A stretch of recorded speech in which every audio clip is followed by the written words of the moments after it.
En la cruda penumbra de la Sierra Madre Occidental, donde el mapa de Durango se queda en blanco, ocurrió un evento que el gobierno federal decidió sepultar bajo toneladas de silencio absoluto. Lo que encontraron en aquel rancho no fue una masacre de carteles, sino el rastro de algo antiguo que la historia oficial se niega a clasificar. El aire se volvió pesado, saturado de un olor acre a ozono y sangre metálica que calaba hasta el alma, mientras el frío erizaba la piel del veterano más curtido. El sargento Mondragón no buscaba justicia, buscaba exterminio. Desde entonces, el viento entre los pinos trae un eco que la Secretaría de la Defensa jura que no existe, pero la sierra nunca olvida el sabor de la furia.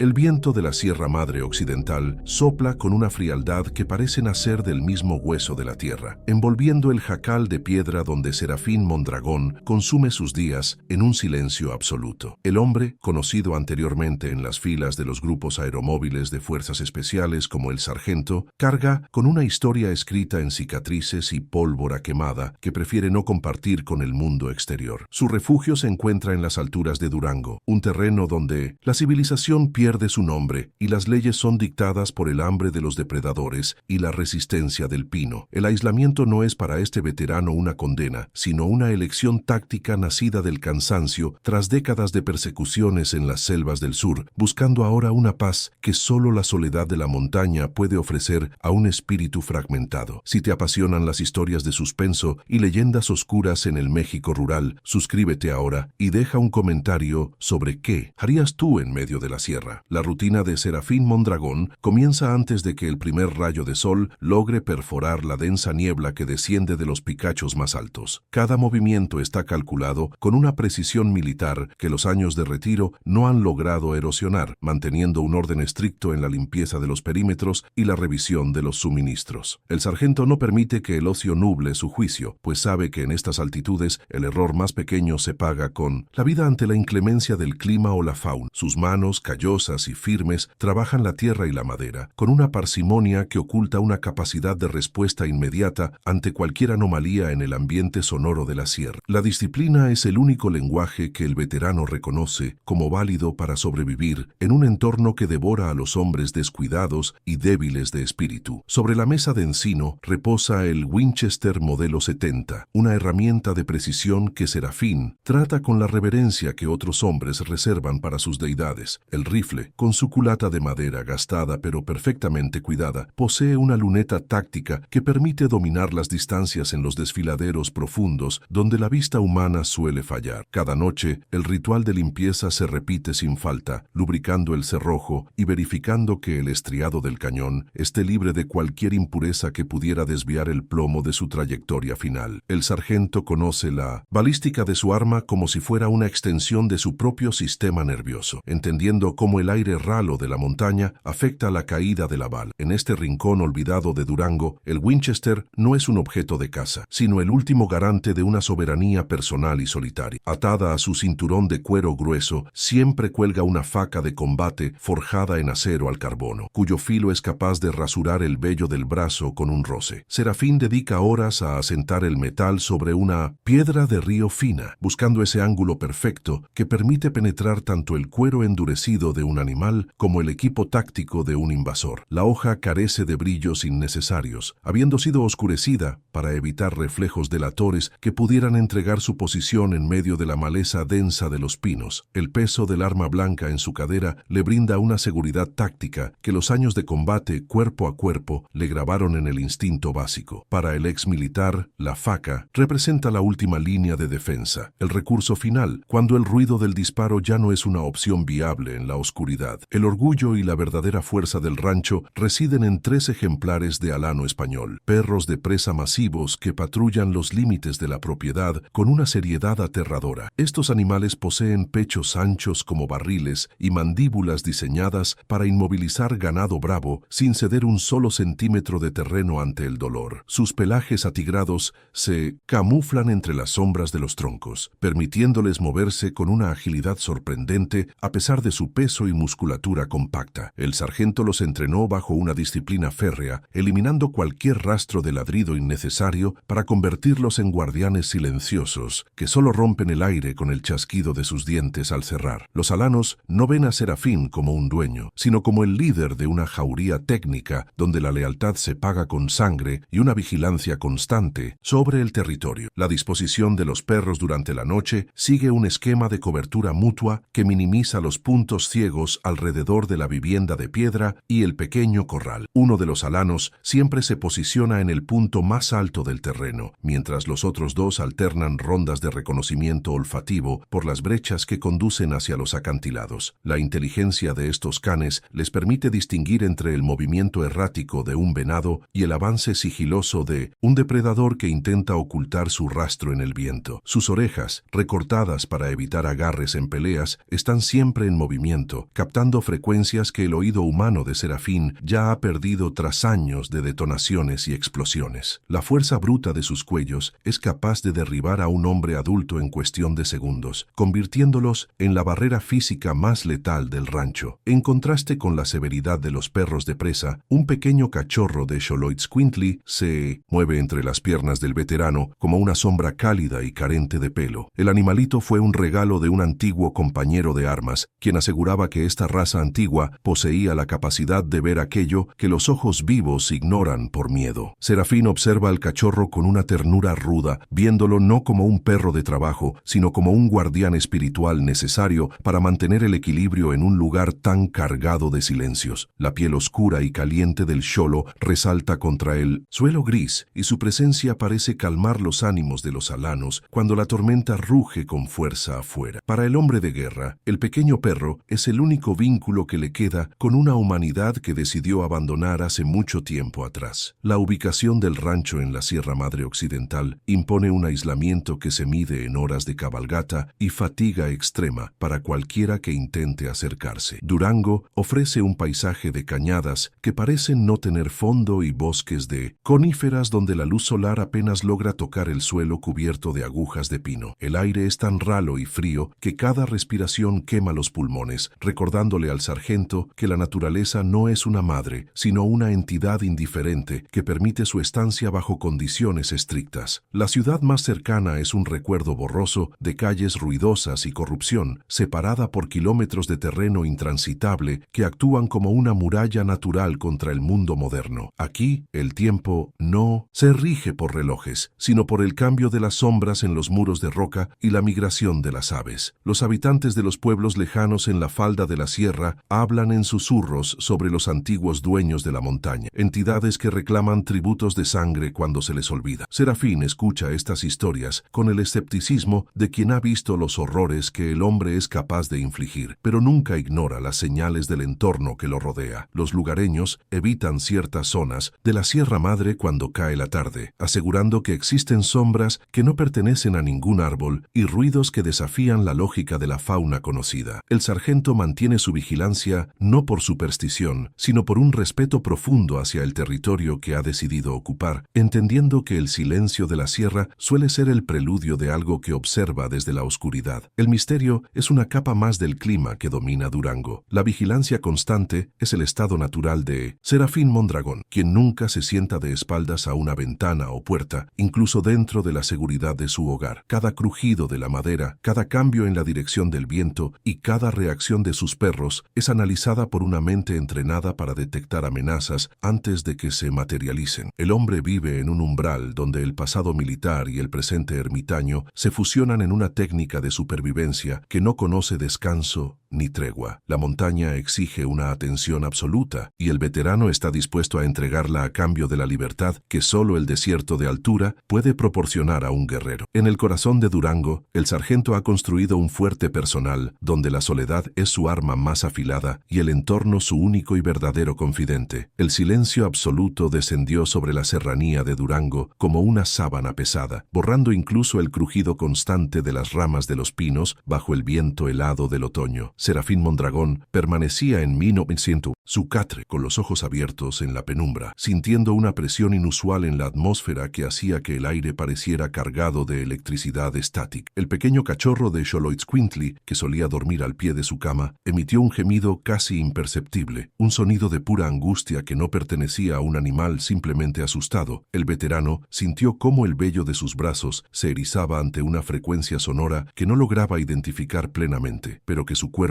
reconocía como una señal de peligro inminente. El entorno, antes familiar y seguro, se transformó de repente en un espacio hostil, donde cada sombra proyectada en la pared parecía cobrar vida propia. De pronto, un alarido agudo y seco cortó la quietud de la madrugada, proveniente del pequeño corral de piedra que Serafín había construido con tanto esmero cerca de la entrada principal. El sonido no fue el de una pelea entre depredadores, sino el grito terminal de una criatura que es silenciada con una violencia absoluta y una eficiencia aterradora. El silencio que seguido al impacto fue todavía más perturbador, pues ni siquiera los alanos españoles, conocidos por su ferocidad ante cualquier intruso, emitieron un solo ladrido de advertencia o respuesta inmediata. El sargento saltó de su lecho con una agilidad que desafiaba sus años de retiro, sintiendo cómo la adrenalina inundaba su torrente sanguíneo y preparaba sus músculos para una confrontación que intuía inevitable. Algo afuera acababa de reclamar el territorio con una brutalidad que no dejaba lugar a dudas sobre sus intenciones. El cuerpo de Serafín reaccionó antes de que su mente pudiera procesar la magnitud de la tragedia, manifestando síntomas físicos de un trastorno de estrés postraumático que creía haber enterrado. Un sudor frío y viscoso recorrió su espalda mientras un temblor fino, casi eléctrico, se apoderaba de sus manos expertas al buscar el contacto frío del acero de su rifle. Su respiración se volvió errática por un instante, recordándole aquellos momentos oscuros en las operaciones de contrainsurgencia, donde la muerte acechaba detrás de cada hoja de la selva profunda. La percepción del tiempo se dilató, permitiéndole escuchar el golpeteo violento de su propio corazón contra las costillas, un tambor de guerra que anunciaba el fin de su exilio espiritual. El veterano luchó por controlar la visión de túnel que amenazaba con nublar su juicio táctico en el momento más crítico. Con un movimiento fluido y mecánico, el sargento tomó el Winchester modelo 70 y una linterna táctica de alta potencia, cuyo cuerpo de metal se sentía como un ancla en medio del caos. No hubo necesidad de encender la luz dentro de la habitación, pues sus ojos ya estaban acostumbrados a las sombras y conocían cada rincón del jacal de piedra. La transición de hombre de paz a operador táctico se completó en el espacio de unos pocos segundos, dejando atrás al granjero para dar lugar al cazador letal. Al abrir la pesada puerta de madera, el aire gélido de la Sierra Madre Occidental le golpeó el rostro, trayendo consigo un olor metálico y denso que no pertenecía a la naturaleza común. Serafín se movió con un sigilo absoluto, utilizando las sombras de los aleros para ocultar su avance hacia el corral violado. La luz de la linterna cortó la oscuridad con un rayo blanco y frío, revelando una escena que heló la sangre del experimentado combatiente a pesar de su larga carrera. En el centro del corral, el pequeño Xoloitzcuintli yacía destrozado, con el cuerpo abierto de una manera que denotaba una fuerza física imposible de igualar por un lobo o un jaguar. Lo que más impacto causó en Serafín fue notar que el animal no había sido devorado, sino utilizado como una pieza en un macabro despliegue de dominio territorial absoluto. Los restos del cachorro estaban dispuestos de forma casi ritual, como una advertencia directa hacia el dueño de la propiedad sobre quién mandaba realmente en las alturas de 1900. Durango. La brutalidad del acto no buscaba sustento, sino humillación y terror, una firma que el veterano reconoció con un pavor que nacía desde sus entrañas. Al dirigir el haz de luz hacia las esquinas del corral, Serafín encontró a sus 3 alanos españoles en un estado que nunca habría imaginado posible para unos perros de su estirpe. Los masivos canes, capaces de enfrentar a un toro bravo sin retroceder, estaban encogidos contra las piedras, con los pelos del dorso erizados y las colas ocultas entre las patas traseras. Lo más inquietante era observar un rastro de sangre fresca saliendo de sus conductos auditivos, señal de que habían sido sometidos a un infrasonido potente emitido por el atacante misterioso. Los animales temblaban violentamente y sus ojos reflejaban un pánico primario que ninguna fiera convencional podría haber provocado en perros entrenados para la guerra. El sargento comprendió que el enemigo poseía armas biológicas naturales que anulaban los sentidos de sus mejores defensores, dejándolo completamente completamente solo en la oscuridad. El veterano se arrodilló sobre el suelo de tierra y piedra, ignorando el frío que calaba sus huesos, para examinar las huellas dejadas por el intruso cerca de los restos del cachorro. Lo que encontró desafiaba cualquier clasificación biológica estándar, pues las marcas en el lodo eran profundas, desproporcionadas y poseían una configuración de garras que denotaba una capacidad de agarre aterradora. No eran las pisadas redondas de un felino ni las alargadas de un cánido común, sino algo que combinaba una masa muscular inmensa con una estructura ósea diseñada para la velocidad. La profundidad de la huella sugería un peso que superaba fácilmente los 200 kilogramos, una entidad física pesada que se movía con la ligereza de un espectro entre los pinos de la sierra. Serafín midió la zancada con su propia mano, dándose cuenta de que la criatura podía cubrir distancias asombrosas en un solo paso. Un aroma pesado a sangre, vieja mezclada con un olor acre a ozono, y pelo mojado inundó las fosas nasales del sargento, provocando una reacción de náusea que controló de inmediato. Este rastro olfativo no era nuevo para él, pues en los rincones más oscuros de su memoria militar existía un registro similar, un recuerdo bloqueado de una misión fallida en el sur. El olor a ozono sugería una alteración en el ambiente cercano a la criatura, como si su presencia física cargara el aire de una energía estática que erizaba la piel. Era el aroma de un depredador de cúspide que no pertenecía a este tiempo, una entidad que exudaba una ferocidad biológica que el hombre moderno ha olvidado por completo. Serafín cerró los ojos un instante para centrarse, permitiendo que su olfato procesara cada matiz de aquel hedor que ahora marcaba su propio hogar. Las imágenes de un operativo realizado décadas atrás en las selvas de Guerrero comenzaron a emerger con una claridad dolorosa, rompiendo los diques mentales que el veterano había construido. En aquella ocasión, su unidad había encontrado aldeas enteras, silenciadas por algo que los mandos militares insistieron en clasificar como ataques de carteles enemigos, a pesar de las evidencias físicas discordantes. Serafín recordaba cuerpos con las mismas marcas de desgarro que ahora veía en su pequeño perro, y aquel mismo silencio sepulcral que precedía a la aparición de la sombra entre los árboles. El alto mando quemó los informes y ordenó el silencio absoluto, bajo amenaza de consejo de guerra, ocultando una verdad que ahora regresaba para reclamar su vida en Durango. El hombre lobo, o lo que fuera esa aberración, no era un mito, sino una realidad biológica que el gobierno prefería ignorar sistemáticamente. La realización de que algo antiguo y sumamente peligroso había vuelto a cruzar su camino provocó que el ritmo cardíaco de Serafín alcanzara niveles que hacían doler su pecho cansado. Sus pupilas se dilataron al máximo, buscando captar cualquier rastro de luz en el denso bosque de pinos que rodeaba el rancho, mientras sus oídos intentaban filtrar el viento. El veterano sintió una oleada de calor recorrer su cuerpo, una respuesta de combate que quemaba el miedo y lo transformaba en una determinación fría y cortante como el acero de su faca. Ya no se trataba de una simple intrusión animal, sino del retorno de un fantasma que había perseguido sus pesadillas durante más de 30 años sin descanso. El sargento sabía que la tregua con la montaña se había roto definitivamente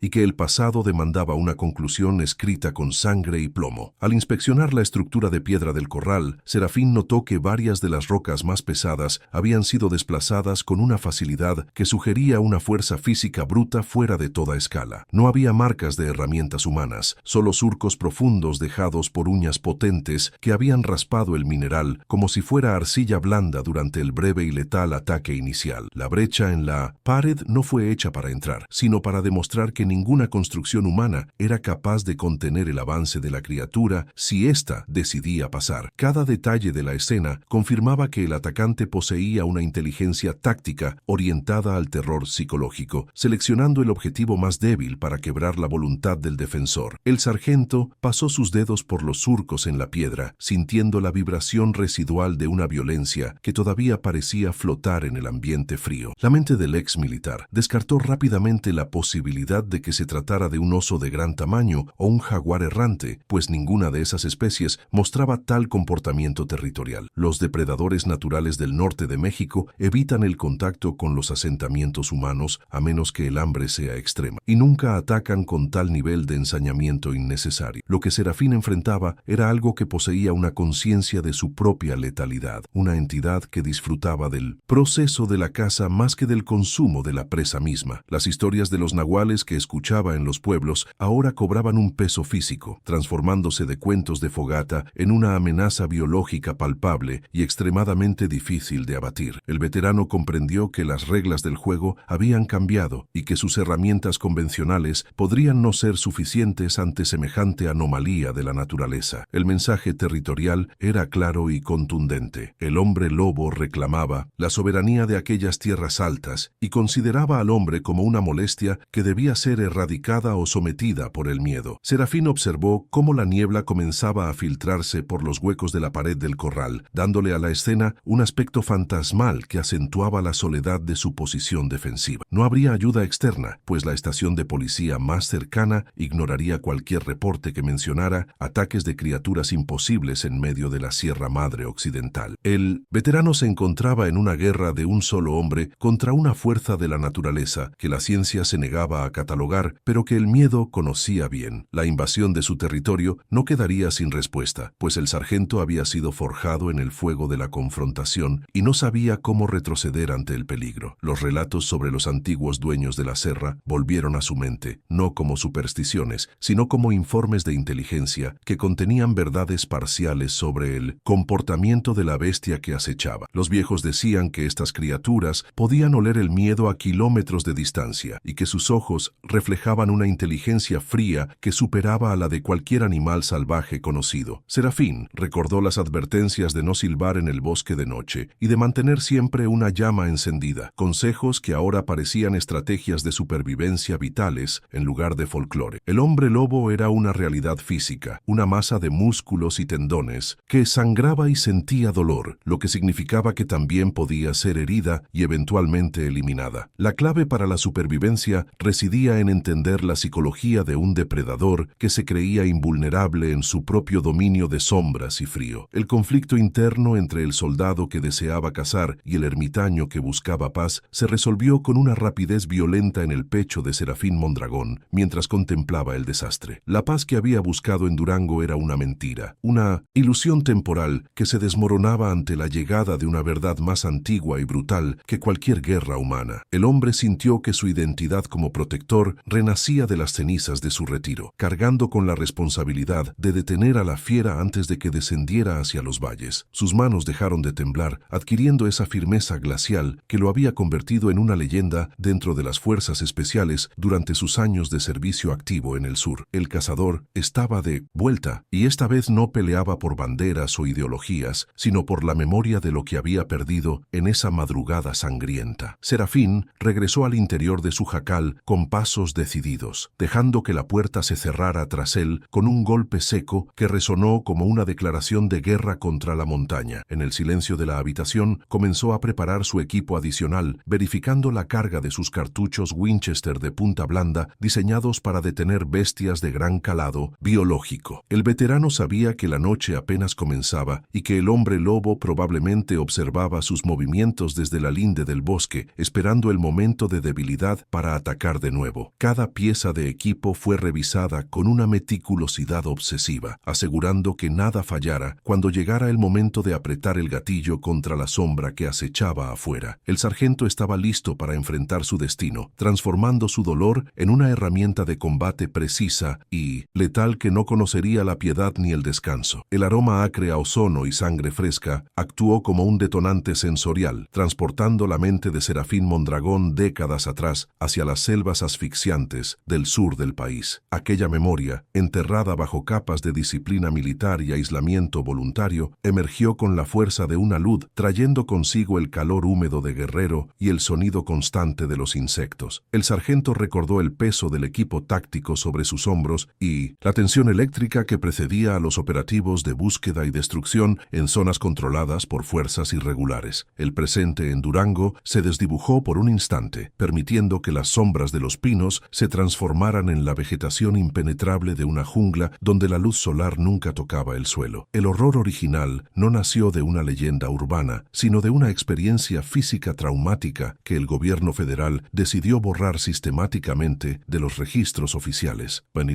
Aquel entonces, la Unidad de Fuerzas Especiales recibió órdenes directas de investigar una serie de desapariciones en una comunidad remota que no figuraba en los mapas turísticos de la región costera. La versión oficial hablaba de una incursión de un grupo delictivo emergente que buscaba aterrorizar a la población civil para consolidar su control sobre las rutas de trasiego de estupefacientes. Sin embargo, al llegar al sitio, los soldados no encontraron casquillos de grueso calibre ni pintas en las paredes que suelen acompañar a las masacres perpetradas por los carteles locales de la droga. El silencio en la aldea era tan denso que podía sentirse en los pulmones, una quietud absoluta donde ni los pájaros se atrevían a cantar bajo el dosel de los árboles gigantescos. Serafín, con su fusil en posición de alerta, percibió por primera vez ese hedor metálico que ahora impregnaba su propio rancho en las alturas. Al ingresar a la vivienda principal del poblado, el equipo táctico descubrió que las víctimas no habían sido ejecutadas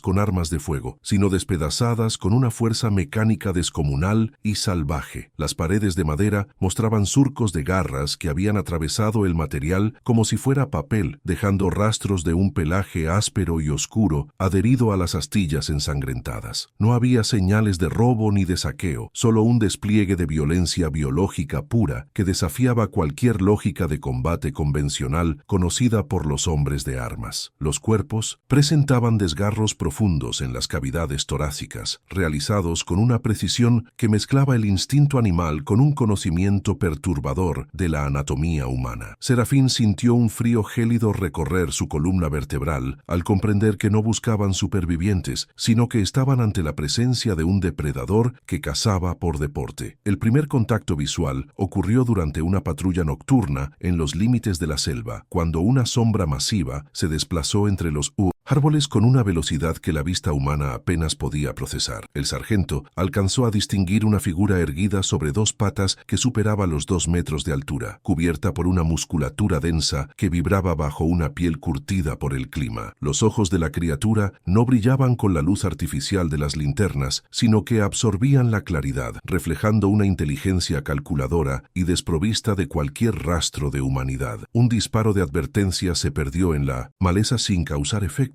mientras el aire se cargaba de ese infrasonido punzante que provocaba náuseas y mareos inmediatos entre los soldados. Aquella entidad no era un mito etéreo, sino una masa biológica tangible que dejaba huellas pesadas en el barro. La brutalidad de la fiera se manifestó plenamente cuando la unidad intentó rodear el perímetro, donde se sospechaba que la entidad tenía su madriguera temporal entre las ruinas de piedra. En un parpadeo, el hombre lobo cargó contra la formación militar, utilizando su peso y garras para neutralizar a 2 operadores antes de que pudieran accionar sus armas automáticas de corto alcance. El sonido de los huesos rompiéndose bajo la presión de las mandíbulas de la criatura quedó grabado en la psique de Serafín como el ruido más honesto y terrible del mundo natural. La sangre de la bestia, de un rojo oscuro y viscoso, manchó el uniforme del veterano cuando un proyectil logró impactar en el hombro del animal, demostrando que era vulnerable al dolor físico. A pesar de la herida, la criatura escapó hacia la oscuridad total, dejando tras de sí un rastro de destrucción orgánica absoluta. La reacción de las autoridades superiores ante el informe del encuentro fue inmediata y sorprendentemente fría, despojando al evento de cualquier matiz sobrenatural o biológicamente anómalo para la opinión pública. Pocas horas después del enfrentamiento, camiones militares sin distintivos visibles llegaron a la zona, transportando equipos especializados en la limpieza de evidencias y la contención de información clasificada. Los oficiales al mando ordenaron la incineración total de los restos de la aldea y de los cadáveres de las víctimas, alegando un brote repentino de una cepa agresiva de rabia selvática. Serafín observó con impotencia cómo las pruebas físicas del hombre lobo desaparecían bajo las llamas, mientras agentes gubernamentales interrogaban a los pocos testigos locales con una agresividad que rozaba la intimidación criminal. El objetivo era claro: la existencia de la criatura debía permanecer en las sombras, costara lo que costara a la verdad histórica. Los informes de la misión fueron redactados de nuevo por burócratas que nunca pisaron el terreno, transformando el encuentro con lo imposible en una simple escaramuza contra una célula de narcotraficantes fuertemente armados. Se confiscaron todas las cámaras fotográficas y dispositivos de grabación de la unidad, bajo la amenaza directa de someter a consejo de guerra a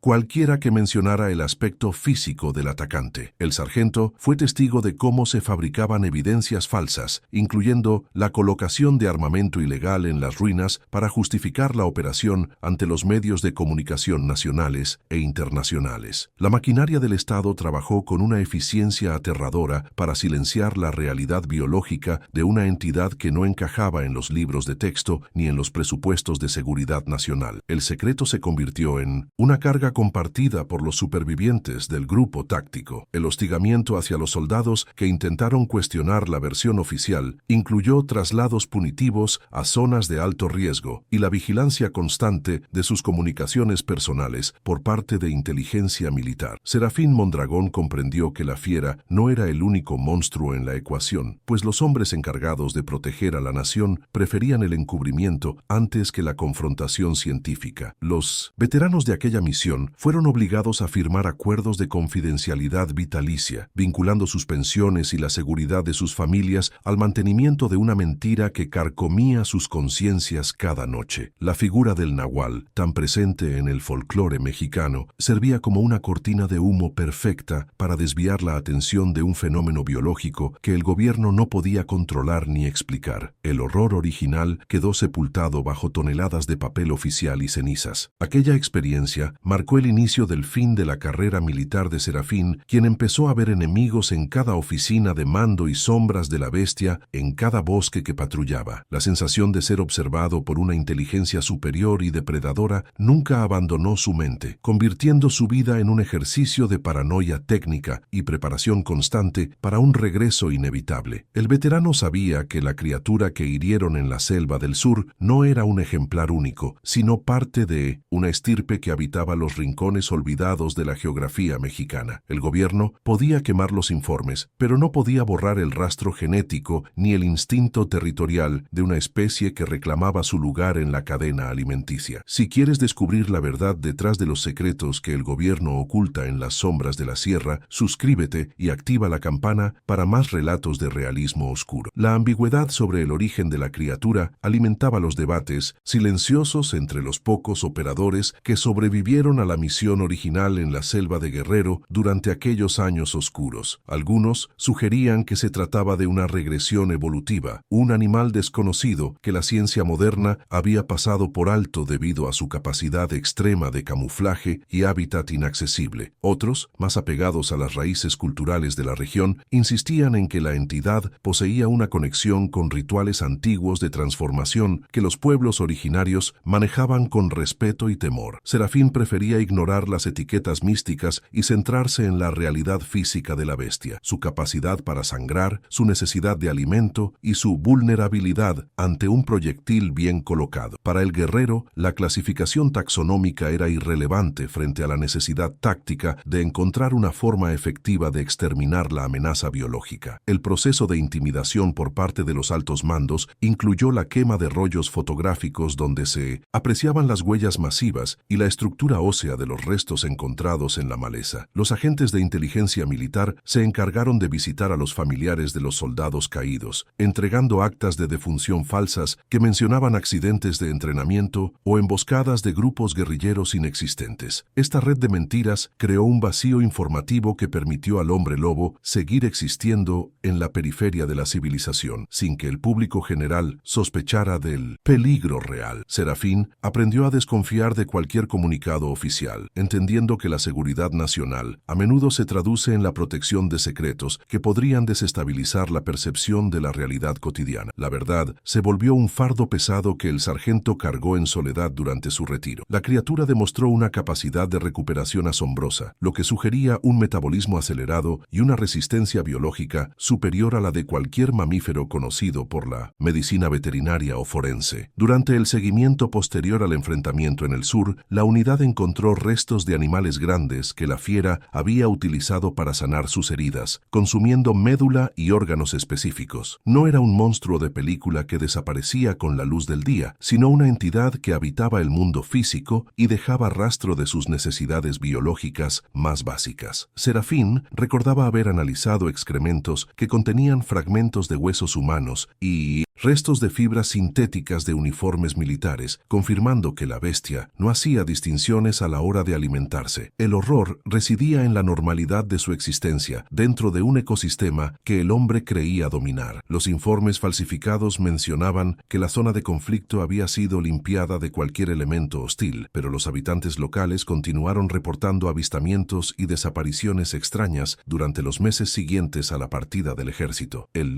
gobierno simplemente ignoró estas quejas, etiquetándolas como histeria colectiva o intentos de los campesinos por obtener compensaciones económicas del Estado bajo pretextos fantasiosos y sin fundamento científico. Serafín sabía que la semilla del miedo había quedado plantada en la Tierra Roja del Sur y que era solo cuestión de tiempo para que la historia se repitiera en otro punto del mapa. La geografía de México, con sus sierras impenetrables y desiertos vastos, ofrecía el escondite perfecto para una criatura que no deseaba ser encontrada por la civilización moderna. El veterano se preparó mentalmente para el día del reencuentro. El trauma de haber visto lo imposible y ser obligado a callarlo transformó la personalidad de Serafín, volviéndolo un hombre de pocas palabras y una vigilancia que rozaba la obsesión patológica por la seguridad. Cada vez que escuchaba una noticia sobre ataques inexplicables a ganado o muertes violentas en zonas rurales, el sargento buscaba patrones que coincidieran con su experiencia en la selva de Guerrero. La memoria del hombre lobo se convirtió en su sombra personal, una presencia constante que dictaba sus decisiones tácticas y su necesidad de vivir en los límites del mundo civilizado. No buscaba venganza, sino una forma de redención por no haber podido proteger a sus hombres ni decir la verdad a las familias de quienes perecieron bajo las garras de la bestia. La Sierra de Durango se convirtió en su trinchera final contra el pasado. Y no más, percepción de la fiera como un nahual ganaba fuerza entre los soldados rasos, quienes buscaban en lo sobrenatural una explicación para una violencia que sus manuales de combate no podían explicar razonablemente. Se decía que estas entidades intercambiaban su humanidad por una fuerza primigenia a cambio de proteger antiguos santuarios naturales de la intrusión del hombre moderno y su tecnología destructiva. Serafín escuchaba estas teorías con un respeto amargo, reconociendo que la brutalidad del hombre lobo poseía una pureza que la guerra humana había perdido hace mucho tiempo atrás en el lodazal de la política. Si era un hombre transformado o un animal prehistórico, el resultado final seguía siendo el mismo, una máquina de matar perfecta que no conocía la piedad ni el remordimiento. El veterano decidió que si la criatura regresaba, no habría informes oficiales ni mentiras gubernamentales que lo detuvieran. La quema de evidencias no se limitó a los objetos físicos, sino que incluyó la alteración de los registros médicos de los supervivientes que presentaban secuelas psicológicas graves tras el operativo en el sur profundo. A Serafín le diagnosticaron una fatiga de combate genérica para invalidar sus futuros testimonios, asegurando que su palabra no tuviera peso legal frente a la narrativa institucional construida por la Secretaría de la Defensa Nacional. Esta táctica de desacreditación profesional fue el último golpe que recibió de la institución a la que había dedicado su vida con lealtad inquebrantable y sacrificio personal constante. Al salir de las filas, el sargento se llevó consigo la certeza de que estaba solo en su lucha por mantener la memoria de la verdad frente al olvido impuesto. El aislamiento en Durango fue la única salida lógica para un hombre que sabía demasiado. El horror original culminó con la imagen de la fiera herida desapareciendo en la densa niebla de la montaña, una visión que se repetía en los sueños de Serafín con una frecuencia casi masoquista. Aquel último vistazo le permitió confirmar que la criatura poseía cicatrices previas, marcas de otros encuentros con la civilización que no habían logrado acabar con su existencia persistente y feroz. El hombre lobo era un superviviente nato, un guerrero de una estirpe olvidada que no se rendiría ante la tecnología ni el número de efectivos humanos que intentaran darle caza en su territorio. El sargento reconoció en la bestia un reflejo de su propia naturaleza solitaria y resistente, creando un vínculo de odio y respeto mutuo que atravesaría las décadas de silencio. La confrontación en la Sierra Madre Occidental sería el cierre de un círculo de sangre iniciado en Guerrero. Al regresar al presente en su rancho de Durango, Serafín sintió que el peso de los años desaparecía bajo la urgencia de la acción táctica necesaria para proteger lo que aún le quedaba de dignidad. Las marcas en el corral y el sacrificio de su cachorro de Xoloitzcuintli eran la confirmación de que la fiera lo había encontrado o que el destino los había reunido en ese rincón de la serranía. El veterano no permitiría que el gobierno interviniera esta vez con sus mentiras y sus equipos de limpieza, pues pues la batalla sería personal, directa y definitiva entre dos depredadores de distintas épocas. El Winchester modelo 70 descansaba entre sus manos, listo para escribir el capítulo final de una historia que comenzó con un grito en la selva y terminaría con un disparo en el pinar. El tiempo de las sombras y los secretos estatales estaba llegando a su fin. Serafín Mondragón se internó en la espesura de la Sierra Madre Occidental cargando el Winchester modelo 70 como si fuera una extensión orgánica de sus propios brazos curtidos por el sol. El aire de Durango se volvía más denso a medida que descendía hacia los desfiladeros donde la luz solar rara vez tocaba el suelo cubierto de agujas de pino y musgo húmedo. Sus botas tácticas encontraban apoyo en la roca resbaladiza con una seguridad mecánica, evitando cualquier ruido innecesario que pudiera alertar a la entidad que acechaba en las sombras más profundas de la cañada. El olor a resina fresca y tierra mojada se mezclaba con el aliento gélido de la montaña, creando una atmósfera de vigilancia absoluta donde el veterano se sentía nuevamente en su elemento natural de combate. No había espacio para la duda, solo para la ejecución precisa de un plan de caza que llevaba gestándose décadas en su interior. El rastro de la fiera era una herida abierta en la geografía de la serranía, manifestándose en ramas de encino desgarradas a alturas imposibles para cualquier animal conocido por los lugareños. Serafín observaba las marcas de las garras en los troncos, notando la profundidad de los surcos que exponían la madera blanca y viva bajo la corteza rugosa del pino centenario. Cada pegada en el lodo blando cerca de los arroyos confirmaba que el peso de la bestia superaba cualquier estimación previa, hundiendo la tierra con una fuerza gravitatoria que denotaba una musculatura densa y compacta. El veterano utilizaba sus conocimientos de rastreo para triangular la posición de la madriguera, entendiendo que el hombre lobo no huía, sino que estaba trazando un círculo táctico para emboscar a su perseguidor en el terreno más favorable. La inteligencia del depredador se reflejaba en la sutileza de sus movimientos entre la maleza. A mitad del camino hacia la base de la sierra, el avance de Serafín fue interrumpido por la presencia inesperada de una patrulla militar que bloqueaba la brecha principal con vehículos pesados. Los soldados portaban uniformes sin insignias visibles y mantenían una actitud de alerta máxima, apuntando sus armas hacia la maleza con un nerviosismo que resultaba evidente para el ojo entrenado del sargento retirado. Un oficial de rango medio se interpuso en el camino del veterano, alegando que la zona había sido declarada de seguridad nacional debido a supuestas maniobras de entrenamiento con fuego real en el área circundante. La mirada del oficial era esquiva, cargada con una mezcla de miedo y subordinación ciega a órdenes que claramente buscaban impedir que cualquier civil presenciara lo que ocurría en las alturas. Serafín reconoció de inmediato el protocolo de ocultamiento que el gobierno federal utilizaba sistemáticamente. La tensión en el puesto de control improvisado creció cuando el sargento se negó a retroceder, manteniendo su rifle en una posición de guardia baja, pero lista para cualquier eventualidad táctica inmediata. El veterano comprendió que el ejército no estaba allí para cazar a la fiera, sino para asegurar que el secreto biológico de su existencia no se filtrara hacia los valles poblados de Durango. Las palabras del oficial sobre la cuarentena animal y la seguridad nacional sonaban vacías y ensayadas, una retórica burocrática diseñada para silenciar la verdad detrás de las desapariciones y los ataques brutales en el rancho. Serafín observó los alrededores, notando que los soldados más jóvenes temblaban al escuchar los ruidos extraños que emanaban desde lo profundo de la floresta espesa y oscura. El gobierno prefería mantener a un monstruo suelto antes que admitir una falla en su control sobre la naturaleza misma. Evadiendo el cerco militar mediante un rodeo táctico por los riscos más escarpados, Serafín logró internarse en el corazón de la zona restringida sin ser detectado por los sensores de vigilancia perimetral. Sus alanos españoles, aunque todavía afectados por el ataque inicial, recuperaron parte de su instinto de presa al sentir el rastro fresco de la entidad que los había humillado. Los canes se movían ahora con una cautela extrema, manteniendo los belfos cerrados y las orejas tensas hacia el menor crujido de la hojarasca que alfombraba el suelo de la cañada profunda. El veterano sabía que estaba entrando en el territorio de caza definitivo del hombre lobo, un espacio donde la jerarquía del más fuerte se decidía por la velocidad de reacción y la contundencia del impacto. La niebla se volvió tan espesa que el Winchester parecía flotar en un vacío grisáceo, cargado de una electricidad estática opresiva. El sonido de un impacto seco contra el tronco de un pino hizo que Serafín se arrodillara instantáneamente, buscando cobertura detrás de una formación rocosa cubierta de líquenes verdosos silenciosos y fríos. A pocos metros, la silueta masiva de la criatura se materializó entre los jirones de bruma, revelando una estatura que superaba los 2,5 metros de pura potencia física. El hombre lobo no era una transformación mística, sino una entidad biológica cuya piel estaba cubierta de un pelo áspero y oscuro que parecía absorber la poca luz que filtraba el dosel forestal. Su respiración era un gruñido sordo y rítmico que movía un pecho ancho como un escudo de combate, exhalando un vaho caliente que contrastaba con el aire gélido de la serranía de Durango. El veterano ajustó la luneta táctica de su rifle, sintiendo cómo el mundo se reducía al retículo negro posado sobre la bestia. El encuentro visual directo entre el cazador y la presa generó una pausa estática, donde el tiempo pareció detenerse en medio de la Sierra Madre Occidental. La fiera giró su cabeza de manera antinatural, fijando sus ojos ámbar en la posición de Serafín con una inteligencia que desbordaba cualquier clasificación animal convencional del México rural. La musculatura de la entidad vibraba bajo la piel curtida, preparándose para una carga que destruiría cualquier obstáculo físico en su camino hacia el veterano que se atrevió a desafiarla. En este momento de revelación absoluta, el destino de ambos quedó sellado por una sed de sangre que trascendía las décadas de silencio impuesto por el gobierno y el ejército. Si crees que el sargento podrá vencer a la bestia con su entrenamiento, o si piensas que el hombre lobo es invencible, deja tu opinión en los comentarios y comparte esta historia con otros amantes del misterio. La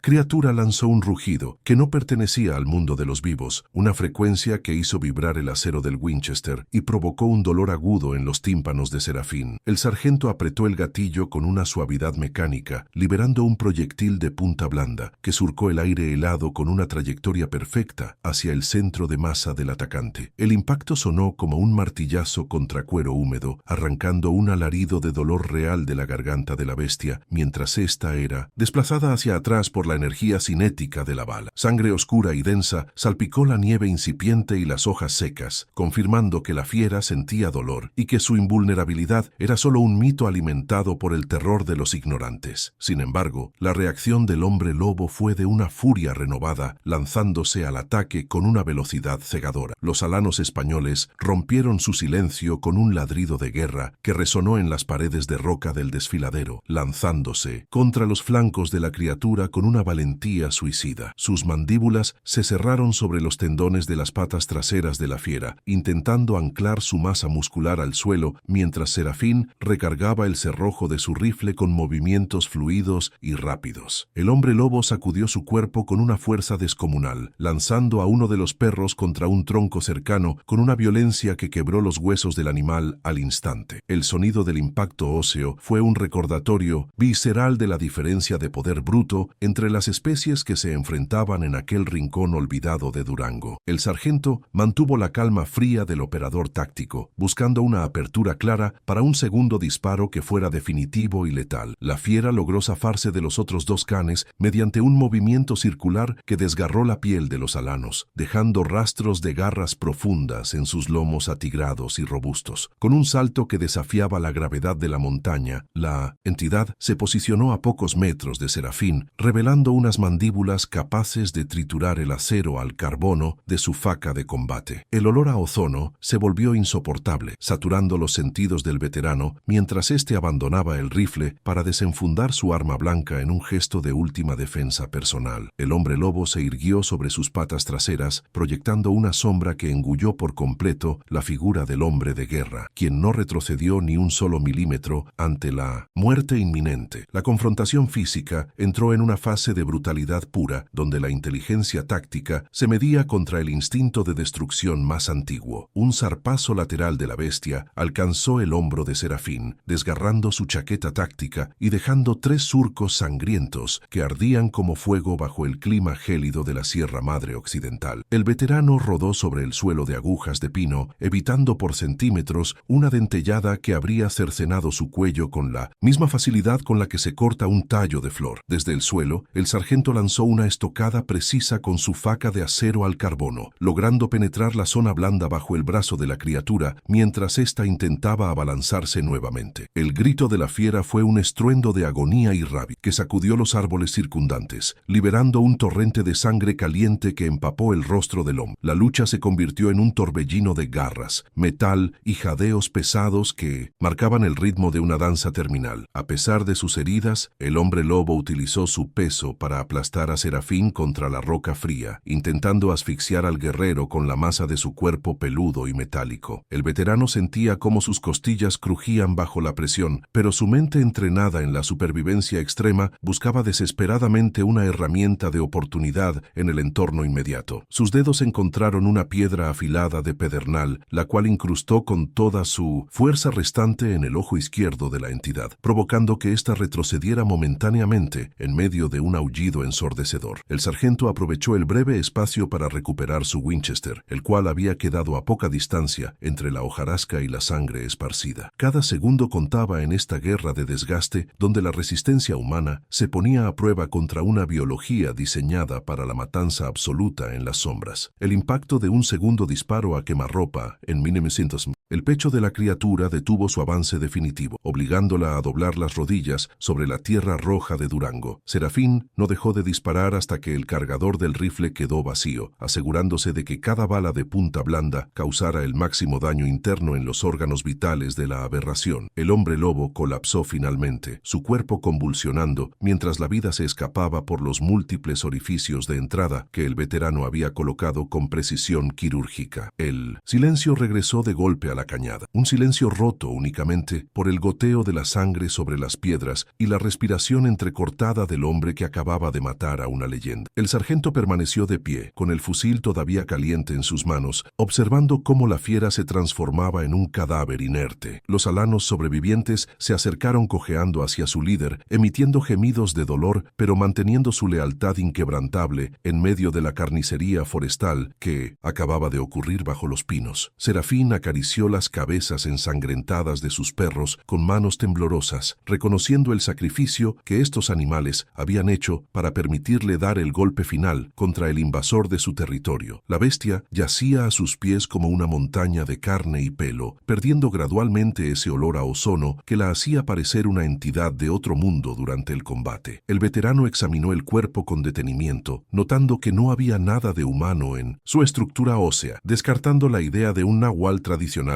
en favor de una realidad biológica mucho más perturbadora. La fiera era un depredador puro, una anomalía que el hombre nunca debió despertar de su sueño milenario en las cuevas. El sargento comenzó a recolectar pruebas físicas del enfrentamiento, sabiendo que el gobierno intentaría borrar cualquier rastro de la existencia de la criatura en cuanto sus patrullas llegaran al sitio de la batalla. Utilizó su faca para extraer uno de los colmillos masivos y un trozo de piel endurecida, ocultándolos en un compartimento secreto de su equipo táctico antes de iniciar el descenso. El sonido de helicópteros acercándose desde el horizonte rompió la paz momentánea de la Sierra Madre Occidental, indicando que el tiempo para desaparecer de la escena era extremadamente limitado para un hombre herido. Serafín cargó al perro lastimado sobre sus hombros, ignorando el dolor punzante de sus propios desgarros musculares mientras se movía con la determinación de quien ya no tiene nada que perder. La verdad no sería enterrada esta vez, al menos no por completo bajo las cenizas de un informe militar. Las luces de búsqueda de las aeronaves militares comenzaron a barrer las copas de los pinos, buscando desesperadamente el rastro del civil que había osado desafiar la zona de exclusión y enfrentar al monstruo. Serafín conocía los protocolos de evasión y escape, utilizando los túneles naturales formados por las raíces de los árboles y los lechos secos de los arroyos para ocultar su firma térmica. El frío de la noche en Durango actuaba a su favor, permitiendo que su calor corporal se disipara rápidamente entre las sombras densas y la niebla que regresaba con fuerza renovada. El veterano sentía el peso de la historia sobre su espalda, comprendiendo que su victoria no le traería la paz, sino una vigilancia eterna contra aquellos que prefieren la oscuridad de la mentira. El hombre lobo estaba muerto, pero el sistema que lo ocultaba seguía vivo y operando con una eficiencia letal. Al llegar a un punto de observación seguro, Serafín miró hacia atrás y vio cómo las bengalas militares iluminaban el lugar del combate con una luz roja y fantasmagórica que parecía un incendio forestal. Escuchó las voces distantes de los comandos de recuperación ordenando el despliegue de agentes químicos para limpiar el área de cualquier rastro orgánico o biológico dejado por la fiera abatida. El sargento apretó el puño sobre el colmillo oculto, sintiendo la textura áspera de la evidencia que el gobierno nunca lograría arrebatarle de su posesión personal y secreta. La batalla final no había había terminado con la muerte de la bestia, sino que apenas comenzaba en un terreno diferente, donde las armas eran la memoria y la resistencia histórica. El veterano se perdió en la oscuridad total de la Sierra Madre, transformándose él mismo en un fantasma que acecharía a los mentirosos desde las alturas. La fatiga comenzó a nublar los sentidos de Serafín a medida que la adrenalina abandonaba su sistema, dejando lugar a una debilidad que amenazaba con hacerlo colapsar antes de llegar a su refugio secundario. El olor a ozono todavía parecía impregnado en su ropa, un recordatorio sensorial de la fuerza bruta que casi termina con su vida bajo el cielo estrellado de Durango. Sus pensamientos volaron hacia el pequeño Xoloitzcuintli sacrificado, cuya muerte había sido el detonante de esta última guerra personal contra lo imposible y lo prohibido por el Estado. El hombre de pocas palabras sabía que su vida nunca volvería a la calma del retiro, habiendo cruzado el umbral hacia una realidad donde los monstruos caminan entre los pinos. La cicatriz en su hombro se convertiría en su medalla más honesta, un testimonio físico de una verdad que la ciencia y la política se empeñan en negar. El regreso al rancho fue un ejercicio de voluntad pura, moviéndose entre las sombras con la precaución de un animal herido que sabe que el peligro todavía ronda cerca de su guarida. Al ver los muros de piedra de su hogar, Serafín sintió una mezcla de alivio y tristeza profunda, entendiendo que el lugar ya no era un santuario, sino un campo de batalla marcado por la tragedia. Los restos del corral violado seguían allí, mudos testigos de la intrusión que cambió el curso de su existencia solitaria en la inmensidad de la Sierra Madre Occidental. El veterano se prometió a sí mismo que cada gota de sangre derramada valdría la pena si lograba mantener viva la llama de la advertencia para las generaciones venideras. El hombre lobo era solo la punta del iceberg de una naturaleza que se niega a ser domesticada o silenciada por el hombre moderno. Finalmente, Serafín Mondragón se sentó frente a su mesa de encino, limpiando la sangre de su Winchester con la misma parsimonia ruda con la que había comenzado su retiro años atrás. Sus ojos, ahora cargados con una sabiduría amarga y peligrosa, observaban el horizonte donde el sol empezaba a asomar tímidamente sobre los picos más altos de Durango. La victoria sobre la bestia era un fardo pesado que solo él podía cargar, una responsabilidad histórica que lo condenaba a una vigilancia perpetua contra las sombras del pasado y las mentiras del presente. El sargento sabía que la fiera no era la única y que en algún rincón de la serranía otros ojos ámbar esperaban el momento adecuado para reclamar lo que consideran suyo por derecho biológico primario. El guerrero estaba listo para la próxima batalla, sabiendo que su historia ya no le pertenecía a él, sino a la propia montaña. El amanecer en la Sierra Madre Occidental trajo consigo una claridad cruel que iluminó los restos de la batalla, mientras el eco de los rotores de los helicópteros se desvanecía en el horizonte de Durango. Serafín Mondragón observaba desde su porche cómo camiones sin insignias circulaban por los caminos de terracería, imponiendo un cerco que la prensa local calificaría después como una cuarentena sanitaria por un brote atípico